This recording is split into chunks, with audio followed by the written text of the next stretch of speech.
UMKM kita.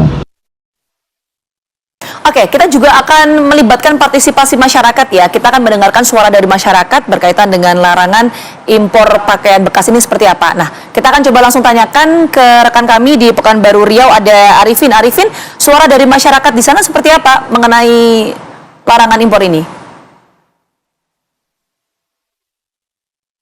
Mas Arifin, tadi kita juga akan update ya dari Arifin terkait kemarin juga kabarnya sudah ada barang-barang pakaian bekas yang dibakar di sana ya atau dimusnahkan. Kita ke Mas Bima dulu. Mas Bima, kalau melihat tadi menyambung pertanyaan saya yang tadi, sebenarnya alur dari masuknya pakaian bekas dari luar negeri ini seperti apa? Apakah mereka bayar pajak? Kemudian juga pengawasan harus seperti apa dari hulu ke hilir untuk barang-barang bekas ini, Mas? Ya, ada beberapa. Yang pertama itu masuknya memang lewat barang limbah. Jadi di negara asalnya misalnya itu dikategorikan barang limbah, mereka buang seperti sampah, dibuang ke negara lain gitu ya. Dan itu biasanya melibatkan jalur-jalur ilegal. Misalnya tadi sungai-sungai kecil ataupun titik-titik pantai. Nah, daerah-daerahnya juga beragam tuh. Ada di Batam, kemudian juga ada di sebagian daerah Sumatera.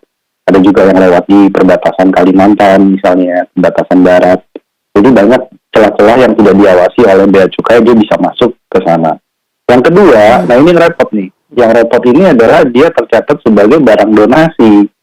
Jadi pernah ada satu investigasi bahwa barang yang didonasikan di sebuah negara itu kemudian dijual kembali ke Indonesia.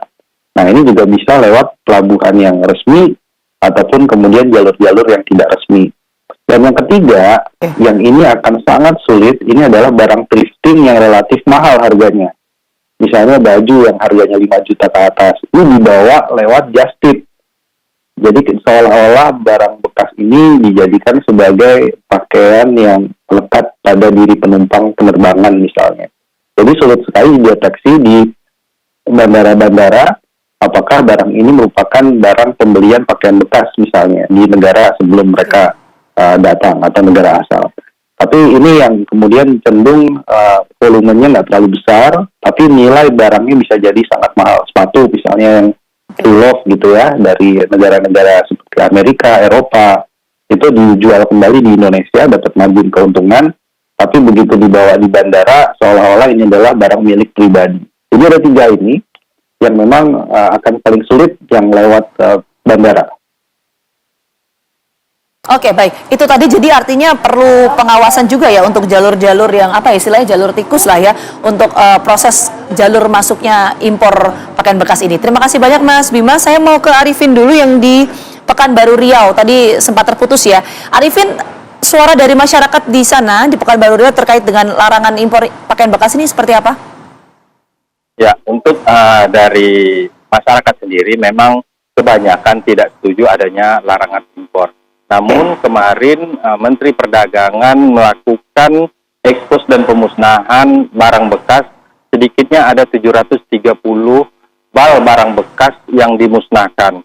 Dari 730 bal tersebut terdiri dari 47 bal berisi tas yang berasal dari negeri Cina dan 571 bal berisi sepatu yang juga dari Cina, serta 112 bal pakaian yang berasal dari Cina. Berdasarkan penjelasan pemilik barang yang berasal dari supplier di Kota Batam, tercantum importir perusahaan yang berasal dari Cina.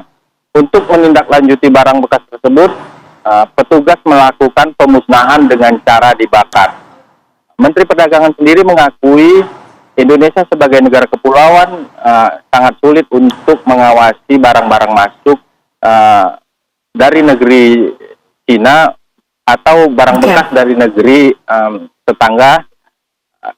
Harus ada kerjasama berbagai pihak, begitu Rati. Baik, oke. Terima kasih banyak Arifin melaporkan langsung dari Pekanbaru Riau. Selamat bertugas kembali dan terima kasih banyak juga Mas Bima Yudhistira sudah berbagi informasi dan waktunya pada pagi hari ini. Mas, salam sehat selalu. Wassalamualaikum. Terima kasih banyak Mas Bima. Terima kasih. Oke, jadi itu yang harus diperhatikan oleh pemerintah ya. Ada perspektif yang berbeda antara masyarakat, satu sisi mengenai penghasilan mereka, satu sisi goals dari pemerintah adalah untuk melindungi industri tekstil ya. Pastinya. Oke, sebelum kita menutup jumpa kita kali ini, jangan lupa juga untuk Anda yang ingin menyaksikan tayangan TV secara clear dan juga jernih, Anda harus men-scan ulang STB dan juga TV analog Anda di beberapa daerah di wilayah Indonesia. Oke. Informasi tadi sekaligus mana perjumpaan kita ya, Tih ya. Nggak kerasa Pamit ya, Vita. harus pamit. Udah jam 8 nih, kita harus pulang nih. Iya, akhir kata saya Gina Vita. Saya Kamarati Kusuma, pamit undur diri. Terima kasih dan sampai Sampai jumpa. jumpa di weekend.